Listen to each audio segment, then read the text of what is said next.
Hey guys, Ryu here, and in this video we're gonna be talking about increasing the effect of 3D Ness of your renders. So I know you're creating stuff in 3D and you're thinking like, what the hell is he talking about? Well, some pictures can appear more 3D than others, and I'm talking about pictures as in renders. So you got a flat render, which is a 2D image, right? And you wanna make whatever it's on that image appear more 3D. So kind of coming at you, or more deep, kind of, inviting you in, whatever, right? So we're going to talk about this, and there are a few elements that you can manipulate with to achieve that effect. And these are scale, shape, balance, and placement of elements and objects. Then you got colors and lights. You got overlapping of elements and separation of elements. You got depth of field, focal length and camera angle, orientation of the canvas, so horizontal versus vertical, and cropping. This is quite a difficult subject, and especially the last one, cropping. This is probably the most difficult thing to understand and feel in terms of composing an image. But we're gonna talk about, I think I've mentioned this in one of the previous videos, but we're gonna be talking about all of them in here, okay? So now let's talk about scale, shape, balance, and placement, alright? Let's give me an interesting example that will cover at least two of these, alright? So we're gonna be talking about scale and placement. So first of all, this image here. So I'm using a few elements in here, okay? I'm using the scale, I'm using the camera angle, and I'm also using depth of field, and I'm also using canvas orientation to achieve this, okay? So let's talk about scale. By placing a human in here, I'm making this truck look massive, okay? Massive, just massive. Then I'm amplifying this by the lens focal length, which means I'm using a wide angle lens, alright, to amplify the distortion and sort of stretch the front of the truck even more and appearing just, towering above this human. And that is what brings us, in and creates this depth of an image. Also, I'm using the placement of this truck, so I'm angling at 45 degrees towards the camera to lead your eyes into the image to amplify the 3D-ness of this image, right? Then we got a second element behind. I'm using depth of field to sharpen up the front of the truck, and then if you look very closely, the back of the truck is already falling out of focus gently, and the wall at the back is fuzzish, right? So this further creates a separation between elements, visual separation, because our brain subconsciously will notice the sharpness of this front of the truck and sort of neglect the fuzziness of the back wall, which means we're going to pay more attention to the sharp front, and then we gonna, sort of follow the truck shape into the back, but we will feel this 3D-ness of this image, okay? I'm not using any colors here to achieve this, but I'm using, like I said, scale, the placement, angle, camera angle, and focal length. And focal length is extremely important. There's a really good image here on the internet I want to show you. It actually explains very well, this one explains very well the difference between wide angle and compressed view, right?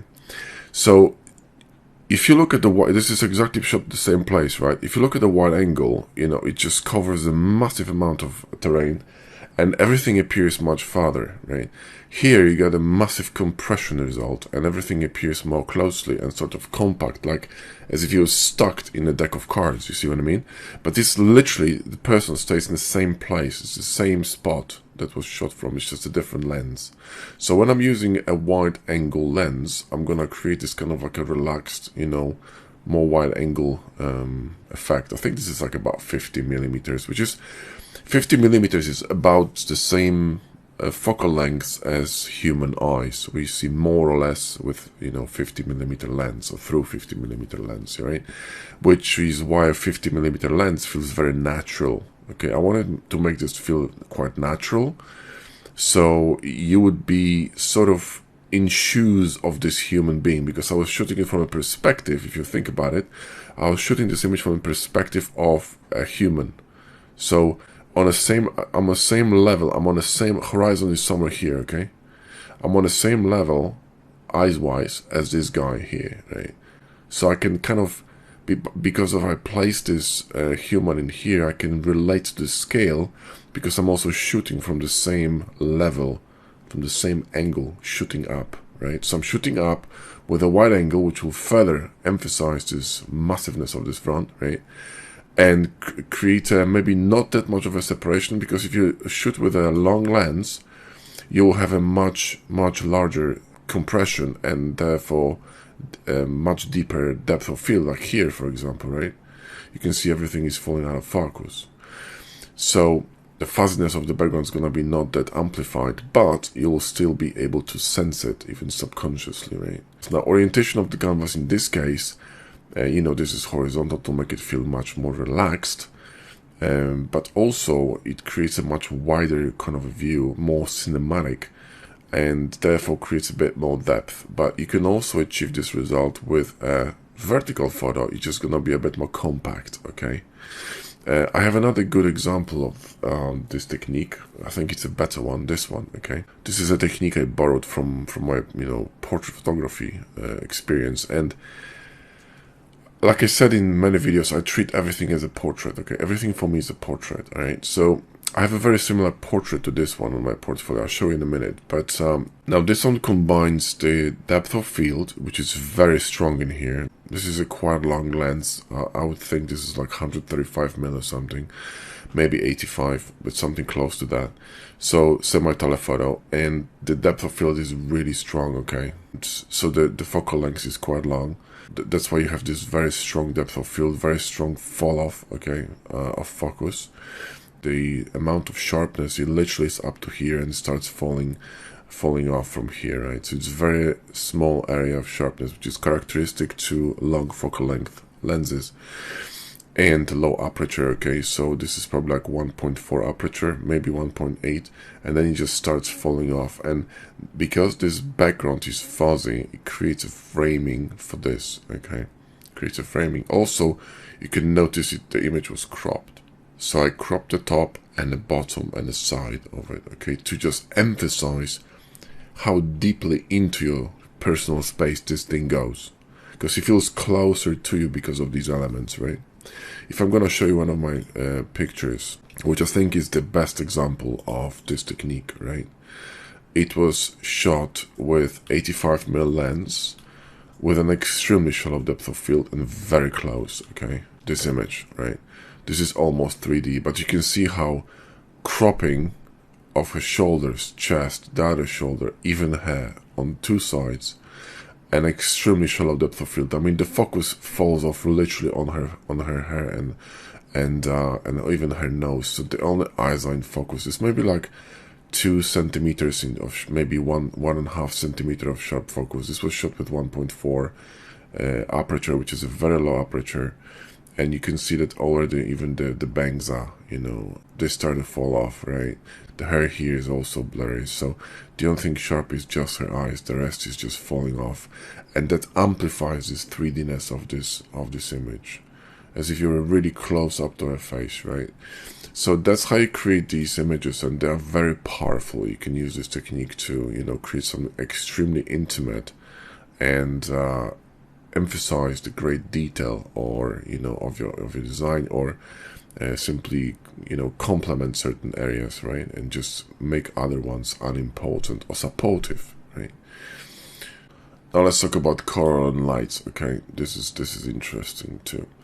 I think I've showed you this on a different example, I mean on a different video, but if you're gonna go to architecture, right, and I'm gonna show you one of these images here, that was it's quite interesting. Oh, this one would work as well, but there's one better one here, okay? You can see how much warmer is the front and much more cyan is the back. Our eyes always gonna go first to warmer colors and then gonna go to colder colors, okay? So by changing and sort of amplifying warmness of the front and adding more cyan to shadows in this area, I simply created a greater depth of this image, okay? And same here, this is really visible here as well, okay? The bottom is, you know, warmer, and the back is just foggy and cyan. So you get this depth which is increased, amplified by the color. So you can manipulate with color to bring people to certain elements closer to them. So for example, in this case, what I could do is, you know, I mean, this is grayscale almost image. Well, I mean, it's not grayscale, it's not black and white, but, you know, there are not many colors except for gray. and this eye here, right? Which, by the way, is balanced by this shaw.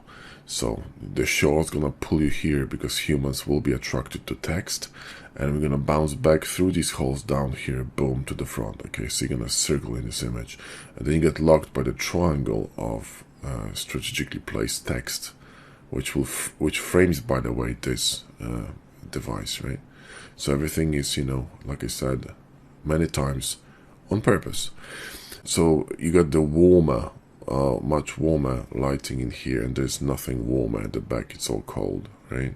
So you're gonna be drawn in here first, yeah, which is why this light is warmer. If it was blue, it would work as well, but it wouldn't work as powerful. It wouldn't be as powerful as it is now, right? So you can use color and lights to your advantage, okay?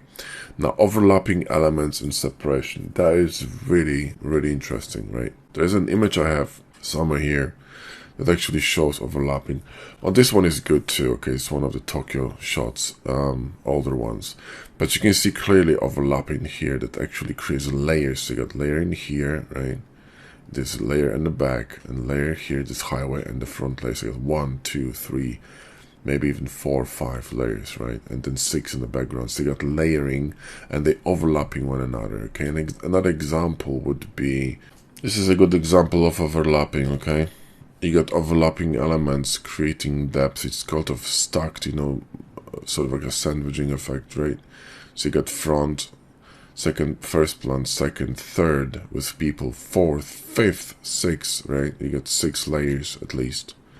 And it creates depth. It leads you into the image. Even though the image is very, very compressed, it's shot probably with like 200 millimeters, it still leads you to the image, right? So you can create that to emphasize depth as well. Layering and overlapping. Overlapping elements always create depth. There is another image in here somewhere. Wait a minute. Street and urban. I shot in the Tokyo International Forum. It's a beautiful place to shoot architecture. This one, it's incredible. See that layering here? Create one path on top and the other path in here, and you create depth, not just with layering but also with orientation of elements. So you can amplify the 3D-ness of your image with these kind of compositions, right? Okay, so that's that. And then now, orientation on canvas is important, but it should support your subject. So if something is horizontal in nature, like for example the truck we talk about, well, shoot horizontally. Vertical shot wouldn't really work that well over there. But if you have something that's vertical, you could actually use vertical orientation. So don't fight the orientation. So if you find something vertical and you want to, emphasize the vertical nature of certain elements, and you want to still create this 3D effect, you can do something like this, okay? Which is a very confined frame, right? And it's extremely long because it's 9:16, and it goes deep into the image, and you can see the same result, right? The middle is sharp, and everything is falling off focus, right? Out of focus, especially the back. But you have this kind of like a leading line back to the depth of this image, and you can see similar elements based off rough shape, right? But it's extremely blurred. So you can use it, you can use vertical orientation or horizontal. You just, it's up to you, right? And also up to whatever you're shooting, because like I said, you shouldn't fight the nature of your model. So if it's vertical in nature, shoot vertically. If it's horizontal, shoot horizontally. But you can fit your model into, so let's say horizontally oriented model into vertical frame, or vertically oriented model into horizontal frame by cropping. But cropping is also used for other purposes, but cropping is one of the most difficult things to talk about. And for this one, I'm going to use portraitures, because almost every single portrait of mine is cropped, right? Now, what I mean by cropping? By cropping, I mean strategically cutting out certain elements of your subject, okay, or model you're shooting. Like, see that the back of her hair is cut, the top is cut, and that's cropping, okay? She's cropped in. But thanks to this, the result is extremely 3D, right? It's extremely powerful. I mean, this eye is sharp as hell, and this nose is already, the nose is already falling out of focus. This lips here on this, in the middle, it's already being soft, right? The hair is soft. The only place it's focus is the eye and piece of eyebrow, because here is already falling out of focus, right? So cropping will make things appear more intimate, more into the camera, way closer, right? Very powerful way of framing your subjects. But cropping is extremely difficult art to master, okay? This is one of the most difficult compositional skills you can achieve. And it takes really a lot of practice, guys. Now, I can give you a few tips here for cropping. So, for example, if you look at any of these images, right, you will notice that the distance from the base of my subject, in this case, the base of my subject's main feature is the chin, okay? It's much longer, okay? Much more relaxed than from the top of an eyebrow to the top of a canvas. But which eyebrow do you go with? Well, in this case, I go with this one because it's closer to the camera and it's the one that is sharp, which means you will focus immediately in this area for two reasons. One, because it's sharp. Well, actually, three reasons. One because it's sharp. Two, because it's contrasty. And three, because it's an eye, which is something we instantly look for in images, okay? So sometimes you can do a deadpan crop like this one. This is also very powerful, where you can see clearly that here is already out of focus, right? This is already fuzzy as hell. The only thing that's sharp is her eyes. I mean, the whole skin is blurred because she was made into a cyborg in Photoshop, but you get the point, right? Also crop very strategically. You can see that it's cropped really high, aggressively. This is pushed as far as possible, just to be able to include the bottom of the scarf that frames her from the bottom, right? So that's why it's cropped so aggressively, but it still works. But if you push or crop way too far, you'll start seeing problems with your composition. Like, for example, here, see that eyebrow is really close, but that's a fuzzy one. That's the sharp one, okay? Which means it's an extremely difficult crop to do, because if you literally move just few millimeters up or down, it will not work, right? So the cropping is like a surgical intuition, okay? So intuition on a surgical level. Millimeter or too far and you fucked, okay? But keep practicing, because it's a very powerful compositional skill. And you can see in the bottom there's a very strong foundation framing with her arms, but one of them is already cut, but that one is out of focus, right? You see what I mean? And the same with this one. This is a very aggressive cropping as well. But look at the distance here. It's a lot of breathing space and much smaller space in here. She's also, as usual, offset to the right or left. It depends on the frame, right? But every single image is the same. This one is interesting, okay? Because both eyes are in focus, right? So I needed to kind of crop from this eyebrow, okay? And the distance here is much smaller, but it's still larger than this one, right? So bottom has more space than the top. But it's an interesting crop as well. So try cropping your subjects and try to learn how to do that. And eventually you will feel the balance. And you can do the same thing with your 3D art, okay? And with your models, like for example, this gun here from our gun course is a very good example of powerful cropping, okay? This is an extremely, very carefully designed cropped image, okay? This setting of the camera took probably like 10 minutes. Because you need to take into consideration everything. I needed to, for example, let me just walk you through it, right? I need to leave space here for this tip of a gun, not to choke it. This space here should have been slightly larger than the one here from the top. Then here, I wouldn't be cropping this handle. I wanted to have it in, but I need to leave it a little bit of space. But the space here should be smaller than this one, okay? And I do it intuitively. I don't really think about it. I just look at it and I see the problem, right? But I'm just giving you a tips in terms of what you should be looking for, right? And then here, this, it's also important how you crop that. You can't crop it too close. You gotta crop it like somewhere in the middle. Why? This comes from the rule that you shouldn't be cropping humans at joints. And if you think about your models that they have joints, like for example here, you shouldn't be cutting through the joint or close to it, because it will look weird. And let me show you why, okay? I'll show you what I mean. You see, like this portrait, she's cut below the knees. If I cut her at the knees, she would look crippled, okay? So don't do that. If I, for example, cut someone like this, I will never cut them, okay, where the elbows are starting. I will cut them mid-arm, or for example, mid-hand, or somewhere here. Never on the wrist, never on the neck. Because if you crop someone too close to their chin, which means you're gonna slosh their neck off, they will look like they were decapitated, okay? They will look literally dead, which looks fucking weird, alright?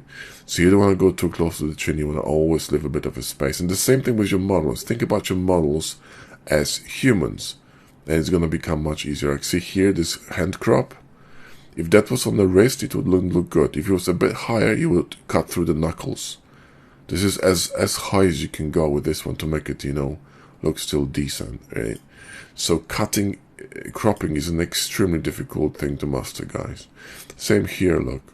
You can't see the wrist, which is why it works. But if you could, it would be a problem, right? And then, same here, this one, you see that? She's cut mid-arm, mid-forearm, right? Not on the wrist, not on the elbow, mid-forearm. And the same thing you gotta do with your models, okay? So when you crop something, like for example a bot, right? Imagine that these are his arms. Well, never cut on joints, right? Cut somewhere here, or cut, for example, here, right? Cut this piece because you can see it in here. It's the same thing, right? So you can cut a bit of it off because you can see the same shit in here, right?